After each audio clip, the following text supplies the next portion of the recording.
एचआरएल से आए हुए मीना जी, ब्लॉक अध्यक्ष हेमंत जी, सरपंच साहिबा लीला जी,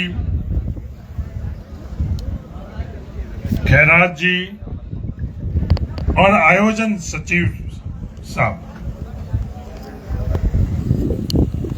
राज्य सरकार खेलकूद के संदर्भ में सिर्फ परिपत्र निकालती है कि राजस्थान के अंदर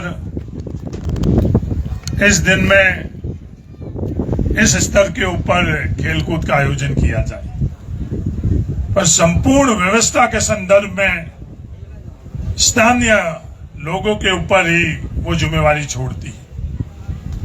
तो मैं तहे दिल से सामरा ग्राम पंचायत के लोगों को भी आज धन्यवाद देना चाहता हूं कि जिन्होंने एक भव्य जिला स्तरीय टूर्नामेंट के आयोजन के अंदर धन से मदद करी, श्रम से मदद करी और भावनाओं से मदद करी। उन सबको मैं तहे दिल से धन्यवाद देना चाहता हूं। प्रिंसिपल साहब ने जिक्र किया था कि ये जो विद्यालय है इसमें 90% हमारे परिवार के भील जाति के लोग रहते हैं। बाइतू के लोगों की ताकत का इस्तेमाल इस स्कूल के क्रमोदय के अंदर पिछले दिनों लगाया गया था, पिछले कार्यकाल के अंदर लगाया गया। शिक्षा के क्षेत्र के अंदर मेरे बहुत ही नजदीक आदरणीय केसाराम जी की हर समय चिंता रहती थी। आज भी उनका स्वास्थ्य ठीक नहीं है, वरना वो जरूर आते। केसाराम जी की चिंता लगी रहती थी कि भील समाज शिक्षा के अंदर जिस अनुपात के अंदर जिस तरह से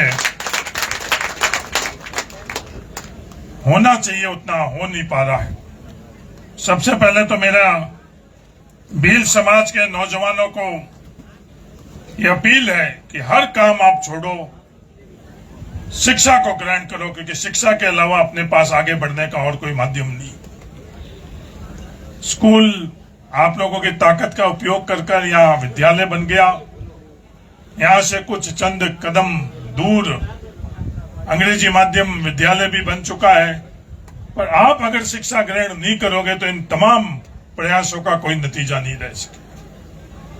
ये बढ़ता बाइतू, बढ़ता भारत अपूर्ण है अगर आप लोग इसके अंदर भागीदार नहीं रह सकते। आज भारत के संदर्भ में भी जब ये बात होती है कि 90% भारत, इस बढ़ते हुए भारत के अंदर उनकी भागीदारी नगण्य है, तो ये बात अपने पर भी लागू होती है कि बढ़ते बाइतू के अंदर अगर भील समाज के बच्चे अगर पढ़ेंगे नहीं तो बढ़ता बाइतू लोगों के जहन में नहीं रहेगा। मेरा आपसे तहे दिल से निवेदन है कि आप लोग हर काम छोड़कर, और आज जो अपने लिए सबसे पहली प्राथमिकता है वो शिक्षा है। आज बाइतू मठ में भी बरसी है। हेमाराम जी चौधरी साहब और बाइतू के लोगों ने बाइतू मठ के अंदर 1 साल पहले निर्णय लिए थे, और 1 साल उन निर्णय के ऊपर बाइतू का क्षेत्र ईमानदारी से उन्होंने अमल किया। तो मैंने अभी बाइतू मठ के माध्यम से भी लोगों को धन्यवाद दिया, और मेरा आप सब लोगों से भी ये निवेदन है कि सिर्फ अगर बाइतू पंचायत समिति में देखा जाए तो जो निर्णय लिए गए उसमें 500 करोड़ रुपए 1 साल के अंदर अपने लोगों के परिवार की बचत हुई। 500 करोड़ रुपए मैं कहने के लिए नहीं कह रहा हूं।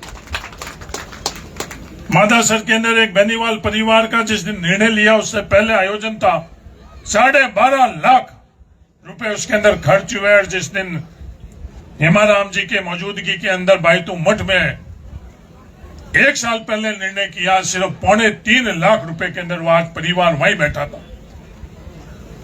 और 1000 के करीब आयोजन पिछले 1 साल के अंदर हुए। तो मेरा भील समाज से भी ये निवेदन है कि आप नशा पता और इन कुरीतियों को छोड़ो। अगर इन नशा पता और कुरीतियों को नहीं छोड़ो, पकड़ो तो पकड़ो, सिर्फ एक शिक्षा को पकड़ो और अच्छे संस्कार को पकड़ो, तो अपन सब लोग आगे बढ़े।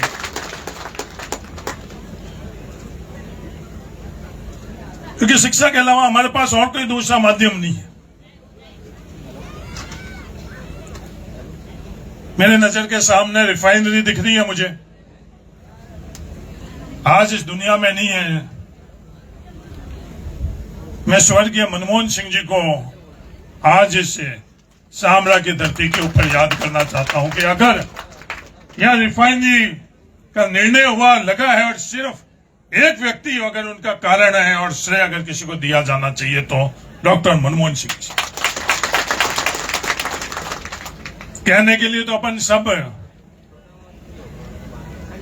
हम लोग भी उस कतार के अंदर है ही है कि सब रिफाइनरी लगाने में मैं था। पर रिफाइनरी अगर लगाने का निर्णय और कारण थे तो सिर्फ और सिर्फ डॉक्टर मनमोहन सिंह जी। 2009 और 14 के बीच में अभी मैं सांसद महोदय को भी कह रहा था, जैसलमेर बंबार रेलवे लाइन के संदर्भ में हमारी चर्चा हो रही थी। बाड़मेर जिले के अंदर पीने के पानी के संदर्भ में जो नहरी योजना थी, उस वक्त 2009 से 14 के बीच में जब डॉक्टर मनमोहन सिंह जी प्रधानमंत्री थे, उस समय धन की कमी उस समय देश के अंदर थी, ये आर्थिक स्थिति नहीं थी। तो पहली योजना जिसके मार्फत से बाड़मेर जिले के अंदर हिमालय का पानी आया, मोहनगढ़ बाड़मेर पेयजल योजना, उसमें डिफेंस जो रक्षा मंत्रालय था, रक्षा मंत्रालय का भी उसके अंदर योगदान है। हर जगह जहां रक्षा मंत्रालय का काम होता है वहां राज्य सरकार उनके लिए पीने के पानी की व्यवस्था करती है। पर बाड़मेर जिले के अंदर हम लोगों का सौभाग्य था कि रक्षा मंत्रालय ने मोहनगढ़ बाड़मेर लिफ्ट कैनाल के अंदर भी अपना खुद का अंश लगाया। उसके बाद में 2009 से 14 के बीच में पोखरण फलसूड़ योजना आई, नर्मदा योजना भी। इन तीनों योजना के माध्यम से, और चौथी आई अपन लोगों के लिए दवा समदड़ी। तो ये चार ही योजना के माध्यम से बाड़मेर बालोतरा जिला धार के अंदर अपने पीने पानी की व्यवस्था हुई। पर इसके समानांतर एक बहुत बड़ा काम हुआ जिसको अपन लोग जिसकी चर्चा भी नहीं करते। वो काम 3 लाख टाके बाड़मेर जिला परिषद के मार्फत से नरेगा के अंदर बाड़मेर जिले के अंदर 3 लाख परिवार को प्रत्यक्ष तौर पर टाके का दुनिया का सबसे अच्छा जल जिसे कहते हैं बारिश का पानी, जिसके माध्यम से हम लोग भविष्य के अंदर स्वस्थ रहेंगे, वो काम भी बाड़मेर जिला परिषद के मार्फत से हुआ है। तो मैं खैरात जी और आप तमाम जिला परिषद को मैं आज तहे दिल से धन्यवाद देता हूं, जिन्होंने बाड़मेर के अंदर दुनिया में ऐसा कोई उदाहरण नहीं जो बाड़मेर जिला परिषद के मार्फत से टाकों में आया।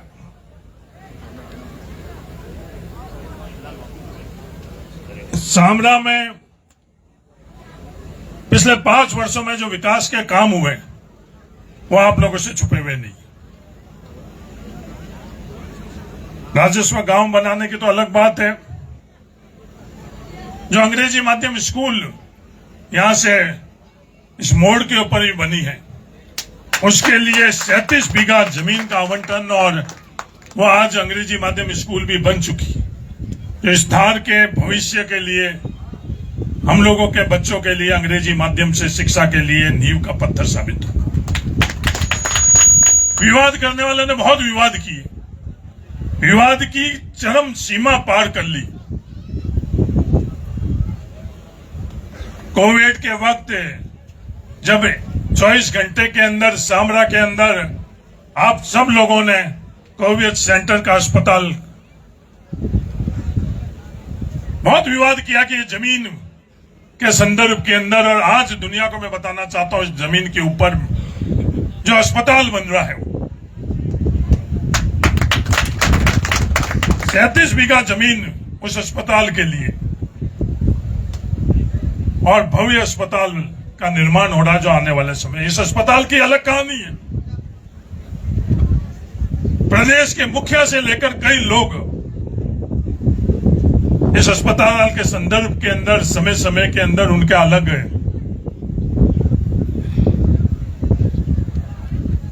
सोच रही, पर शामरा की ताकत और बाइतू की ताकत का उपयोग कर और आज अस्पताल का निर्णय लिया। जो विवाद करने वाले विवाद करते गए, सिर्फ अस्पताल और स्कूल के संदर्भ में विवाद नहीं, वो विवाद आज भी नहीं थमा। लगभग 2 वर्ष हो गए इस शामरा के अंदर विकास की जगह सिर्फ विवाद के संदर्भ में इन्होंने इस्तेमाल किया। एक काम भी शामरा के अंदर गिनाने के लिए शामरा पंचायत के अंदर अगर वो गिना सके तो मेरा निवेदन है कि वो गिनाए। मेरा नम्र निवेदन है कि अगर राजनीतिक तौर के ऊपर आपको कोई विवाद करना ही है तो अपने खुद के गांव में कर ले। हम लोगों के भी गांव है, कैलाश जी, बालाराम जी, हरीश चौधरी का भी गांव है, बाइतू पंजी। विवाद करना तो वहां करें, शामरा में आकर और इन लोगों को ताकत देना, इन लोगों के विकास की जगह विवाद करना कहां तक उचित है। मेरा शामरा विधानसभा बाइतू में गए जब आई, उस वक्त मैं तो विधायक नहीं था, नहीं मैं सांसद था। विधायक कौन थे? विधायक हमरा राम जी चौधरी साहब थे। शामरा को बाइतू विधानसभा क्षेत्र के अंदर पंचायत समिति के अंदर निर्णय लिया था। उस वक्त विधायक कौन थे? उस वक्त विधायक हमरा राम जी थे और कैलाश चौधरी जी थे। कोई हरीश चौधरी या कांग्रेस पार्टी ने तो शामरा को बाइतू के अंदर नहीं रखा, उनका ही निर्णय, पर सिर्फ विवाद करने के लिए उनके निर्णय को आज भी बाइतू विधानसभा के अंदर शामरा है। यहां का विधायक है, आप लोगों का परिवार का सदस्य हरीश चौधरी, पर सिर्फ विवाद करने के लिए चीजें। मैं निवेदन करना चाहता हूं, कहीं भी 70 किलोमीटर सड़क हेमाराम जी चौधरी साहब 5 साल के अंदर शामरा ग्राम पंचायत के अंदर बनी। अगर आपको वोट करनी है तो किसी एक ग्राम पंचायत के अंदर, पचपजा के अंदर आप 70 किलोमीटर सड़क का निर्माण करवा दो, किसी एक के अंदर। जहां भी आप चाहो 70 किलोमीटर सड़क का आप निर्माण करा दो। मैं अरुण जी से निवेदन करना चाहता हूं, कैलाश जी और बालाराम जी से निवेदन करना चाहता हूं, बाइतू विधानसभा में किसी एक, जो भी आपको ठीक लगे, किसी एक, शामरा के संदर्भ में तो आप ये कर रहे हो, एक के अंदर आप 70 किलोमीटर सड़क का निर्माण कर लो। स्कूल के क्रमोदय एक नहीं, 2-2 स्कूल का क्रमोदय, 12वीं स्कूल 2-2 है और तीसरी अंग्रेजी माध्यम स्कूल है। जो भी आप चाहो, अभी भी 3 वर्ष है आपके पास, किसी एक ग्राम पंचायत के अंदर आप 3 नई 12वीं की स्कूल की स्वीकृति करवा दो।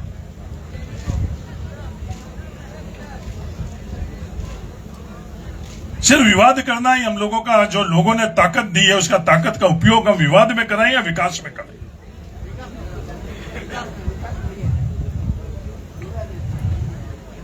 जो चंपामेरी के अंदर लाइब्रेरी बनी हुई है, वैसे लाइब्रेरी बनाने की अपन लोग प्रतिस्पर्धा करें कि ज्यादा से ज्यादा लाइब्रेरी कहां बनाए। हम लोग जो ताकत है उस ताकत का उपयोग लाइब्रेरी बनाने में करें। जो हमारा मूल मुद्दा है उस मूल मुद्दे पर हम लोग चर्चा नहीं करते हैं। इस रिफाइनरी के संदर्भ में 2.5% जो भी इसकी लागत है उसका पैसा स्थानीय जगह विकास के संदर्भ में करने का नियम बना हुआ था। कानून के अंतर्गत 2.5-2.5% पैसा आना था। वो पैसा किसने रोका, उसका निर्णय किसने लिया, उस वक्त संसद कौन थे? केंद्र सरकार ने रोका, नरेंद्र मोदी जी प्रधानमंत्री और यहां से संसद भारतीय जनता पार्टी की। उसकी बात एक दफे भी नहीं करी, किसी भी स्तर के ऊपर वो बात नहीं हुई। और 2.5% के जगह 1/10वां हिस्सा 0.25% पैसा ही उन लोगों ने अपने फैसले से हम लोगों का हक छीना। ये एक अस्पताल और एक स्कूल नहीं, इस तरह के 10 अस्पताल और 10 स्कूल खुल सकते थे अगर बाड़मेर का, धार का, बलोदा का हक अगर नहीं रोकते तो। पर उन लोगों ने इसके लिए जो फैसला करवाया और जो फैसले के सामने खड़े तक नहीं रही। आज ये ताकत, धार की ताकत उमेदाराम जी बेनीवाल को आपने दी है। उमेदाराम जी मजबूती से इस बात की पैरवी कर रहे हैं जो हम लोगों के खुद की ताकत जो 2.5% पैसा के थे, वो कैसे हम लोग वापस, एक बार जाने के बाद वापस कितनी मुश्किल से आती है वो आपको पता ही है। उसके बावजूद हम लोगों ने जो आपने ताकत दी है, उस ताकत का उपयोग कर जो भी संघर्ष करना पड़ेगा, वो पैसा जो हम लोगों का पैसा, वो पैसा लेकर आएंगे।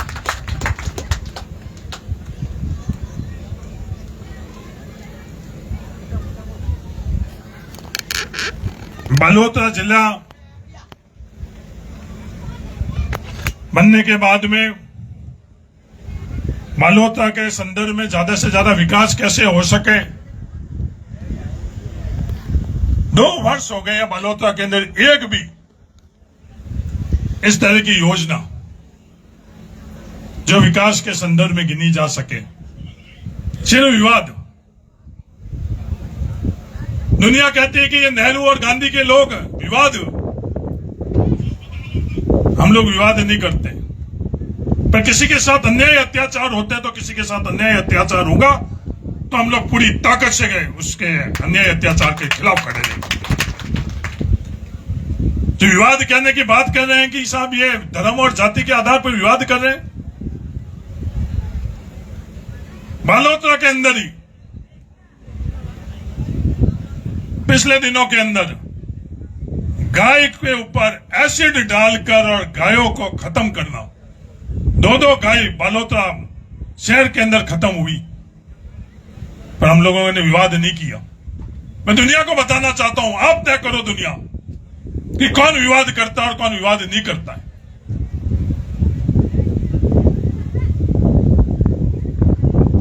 कोई भी वह मुकदमा हुआ नहीं हुआ, कोई कार्रवाई हुई नहीं हुई, पर हम लोग विवाद करने वाले नहीं हैं। अगर गाय के जगह गलत किसी इंसान को अगर कोई फंसाना चाहता, किसी और को फंसाना चाहता और उसके साथ न्याय के लिए अगर हम लड़ाई करते हैं तो अगर विवाद मानते तो हम विवाद स्वीकारी।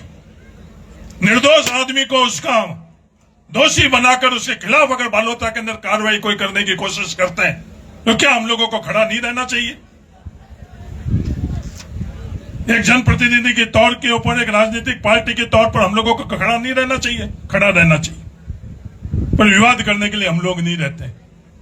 ये जो अवसर ढूंढते विवाद के संदर्भ के अंदर उसके ऊपर अपने खुद की बात चमकाने का प्रयास करते हैं, ये धार बहुत जागरूक है। आज बालोतरा के अंदर 4 तरफ से अपन लोगों का हमला हो रहा है। बातें बहुत हो रही है, पर उसको बचाएगा कौन, ये अपन सब लोगों को तय करना है। जोजरी नदी के माध्यम से जो बाड़मेर जिले के सरहद तक जो बालोतरा जिला बन गया है, राजस्व रिकॉर्ड में उसके इंदराज नहीं होने के कारण जो भी गलत पानी आ रहा है, दूषित पानी आ रहा है जोधपुर का, वो आज हमारे बालोतरा जिले के अंदर कितना नुकसान पहुंचा रहा है। लूनी नदी के माध्यम से पाली के अंदर जो फैक्ट्रियों का और गंदा पानी आ रहा है अपन के बाड़मेर के अंदर, बालोतरा के अंदर,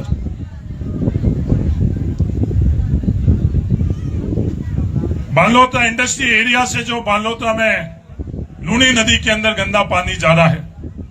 आज ये स्थिति आने वाले पीढ़ियों के अंदर ही इस बालोतरा जिले की क्या स्थिति बनेगी, मेरा निवेदन है उसके बारे में आप लोग जरूर सोचो। आज जश्न मना रहे हैं कि दुनिया के अंदर जैसलमेर बाड़मेर के अंदर सबसे ज्यादा सौर ऊर्जा, पर जिस जश्न के अंदर जो सबसे ज्यादा नुकसान जो बड़ी ट्रांसमिशन लाइन के मार्फत से अपन लोगों के धार को होना शुरू हो चुका, उसके बारे में अगर अपन लोग चिंतित नहीं होंगे तो और कौन चिंतित होगा और किस तादाद के ऊपर होगा। मेरा निवेदन है कि आप फतेहगढ़ और देवीकोट के अंदर जाकर आप देख लो, उन सड़कों के पास में सिर्फ और सिर्फ तारों का जाल बिछा हुआ है। जिस तादाद के ऊपर ये सोलर का काम चल रहा है, अपन लोगों के यहां हर राजस्व गांव के अंदर एक नहीं कई ये ट्रांसमिशन लाइनें जाएगी। मैंने राजनीतिक विचारधारा से ऊपर उठकर इन सब लोगों से अपील की कि भविष्य के अंदर अपन लोगों के लिए ये सबसे बड़ी चुनौती रहेगी और इस ट्रांसमिशन लाइन के अंदर हम लोगों को क्या मिल रहा है। किसान को भविष्य के अंदर अपनी खुद की ढाणी बनाने का भी हक और अधिकार नहीं रहेगा। और हम लोगों के पास जमीन कितनी है और कितनी जमीनों के ऊपर से ये निकल रहा है और इस जमीनों को कितनी जमीन उसके लिए प्रतिबंधित रहेगी। मेरा निवेदन है इसके बारे में आप जरूर सोचें। विवाद करने वाले विवाद करते रहेंगे, कभी हिंदू मुसलमानों को विवाद करेंगे, सवाल करेंगे कि रिफाइनरी के सामने बैठे हुए मुसलमानों को क्या मिला। ये बातें भी आप लोगों के सामने आई। उनकी जमीन जो पहले उनकी सरकार के अंदर उनकी जमीन के ऊपर एक कमरा बनाने का भी हक और अधिकार नहीं था, वो जमीन के ऊपर से प्रतिबंध किसी ने हटाया था, वो आप लोगों की ताकत ने हटाया। जहां हिंदू और मुसलमान नहीं देखा गया, जहां भील मेघवाल जाट राजपूत नहीं देखा गया, उस अनुपात के अंदर काम करने का फैसला रहा जिसमें जाति और धर्म का आधार नहीं रहा। विवादों के अंदर आप इनको याद कर रहे हो। ये जो ट्रांसमिशन लाइनें आ रही है, हिंदू के भी आएगी, मुसलमान के भी आएगी, जाट के भी आएगी, भील के भी आएगी, मेघवाल के भी आएगी, राजपूत के भी आएगी, हर कौम और जाति की आएगी। क्या हम लोगों को इसके लिए लड़ना चाहिए? नहीं लड़ना चाहिए। हम लोग बात करने के लिए बातें करते हैं और सबको पता हकीकत क्या है। पेड़ के संदर्भ में प्रकृति के अंदर जो पिछले दिनों के अंदर हमारे बरसात हो रही है, उसका मूल कारण क्या है कि हम लोगों के यहां जमीन के अंदर जो हरियाली और दूसरी व्यवस्था, पानी की उपलब्धता के कारण जो हवा में नमी है वो बढ़ गई। उस नमी बढ़ने के कारण बारिश ज्यादा हो रही है और हम लोगों के यहाँ पेड़ पौधे ज्यादा हो रहे हैं। ये मैं नहीं कह रहा हूं, ये मौसम विज्ञान के आंकड़े कह रहे। ज्यादा से ज्यादा पेड़ हम लोग कैसे लगाएं, पेड़ के ऊपर विवाद नहीं करें। हम सबको पता कि वो पेड़ काटने के लिए 30,000 रुपए प्रति पेड़ इस सोलर के अंदर ये पेड़ काटने के लिए ये कंपनी दे रही है। और कौन ले रहा है? हर कंपनी अपने खुद के जो जमीन जिसके ऊपर सोलर लगा रही है उसके अंदर पेड़ काटने के लिए ठेका कर रही है और ठेका 30,000 रुपए प्रति पेड़ का कौन ले रहा है और कौन दे रहा है, अपने आप ही इस बात की सच्चाई की जड़ वहां तक पहुंची। हम लोगों के पास पूजने के लिए कुछ भी नहीं था, कोई मंदिर नहीं थे, यहाँ बहुत चंद मंदिर थे। खेजड़ी को हम लोग पूजते थे, हमारे पूर्वज। पर उस खेजड़ी के संदर्भ में भी क्या क्या हो रहा है वो अपन सब लोग अच्छी तरह से जानते हैं। अंत में मेरा इस स्कूल के अंदर जो पधारे हुए तमाम शिक्षाविद है, छात्र है, मेरा आप सब लोगों से ये निवेदन है कि अपने लिए अपन खुद नहीं सोचेंगे तो दुनिया कोई नहीं सोचेगी।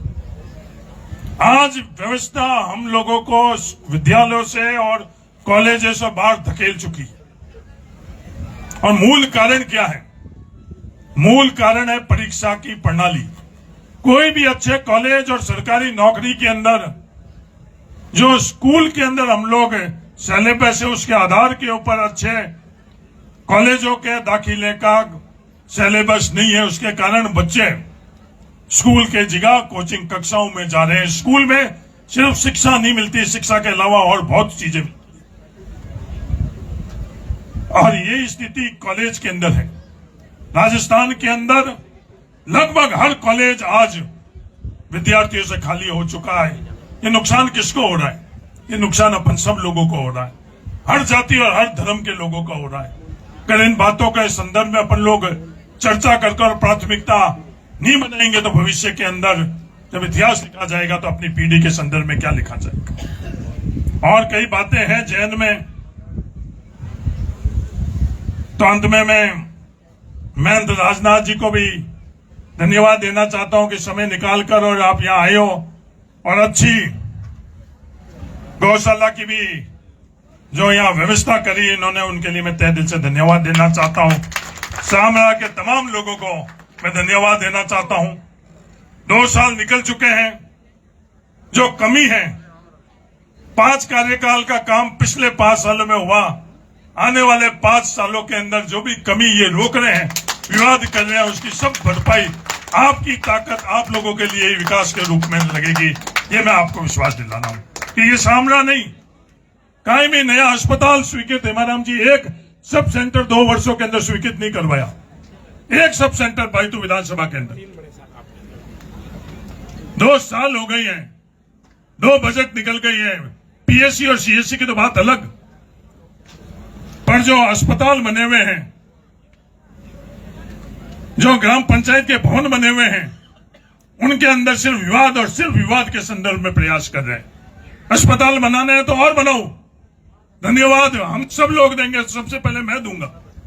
कहीं भी अगर पीएससी की स्वीकृति होगी तो बालाराम जी और कैलाश जी सबसे पहले आ जाकर, अगर आप मुझे नहीं रोकोगे तो सबसे पहले सफा और उड़ावनी मैं खुद आपको करूंगा। पर इससे जो सरकार का वक्त मिला हुआ है, ये सिर्फ 60 महीनों का टेम्परेरी परमिट है, सिर्फ 60 महीनों का टेम्परेरी परमिट है। 60 महीने के बाद में इन्हीं जनता के बीच में आना पड़ेगा और ये फैसला करेंगे। 60 महीनों से ज्यादा नहीं है।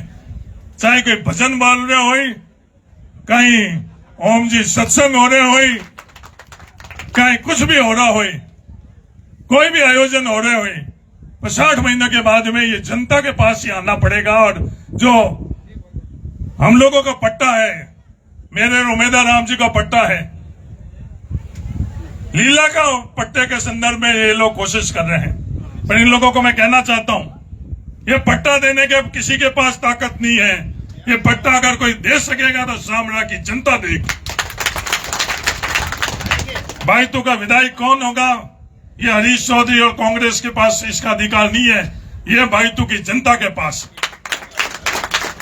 इनको गलतफहमी है, तो गलतफहमी आने वाले समय के अंदर निकल जाएगी। समय सबका आता है। आज भी कोर्ट से फैसला होने के बावजूद भी जो लोगों द्वारा चयनित सरपंच को सरपंच नहीं मानना, इससे ज्यादा और तो क्या इन लोगों की गलत सोच हो सकती है। ये लोकतंत्र है, ये देश संविधान से चल रहा है। आखिर में किसी की जीत होगी तो वो जनता की जीत होगी। जो भी इनके पास आज का ऐसे अवसर की ताकत, इनको विवादों में लगाने दो। आप लोगों की दी हुई ताकत, लीला को जब मौका मिला तो लीला ने विकास के लिए लगाया, हरीश को जब मौका मिला विकास के लिए लगाया, और उमेदा राम जी को मौका मिला विकास के लिए लगाया, और भविष्य में भी विकास के लिए लगाएंगे बिना भेदभाव। खैराज हुड्डा तो पिछले दफे मैं एमएलए बना जब मेरे साथ नहीं था, मेरे खिलाफ ही था, अपने खिलाफ ही था, नहीं था, पर कभी अपन ने वो सोच रखी नहीं रखी। अपन ने कभी निष्पक्ष तौर के ऊपर अपन ने कोई भी राजनीतिक विचारधारा के तौर के ऊपर नहीं रखी। अपन ने सबको साथ में लेकर चलने की कोशिश कर रखी और उसी रास्ते पर चलते रहेंगे। ये रोकते रहे और अपन आगे बढ़ते रहेंगे, यही मैं आपको विश्वास दिलाता हूं। धन्यवाद। जय हिंद। राम राम।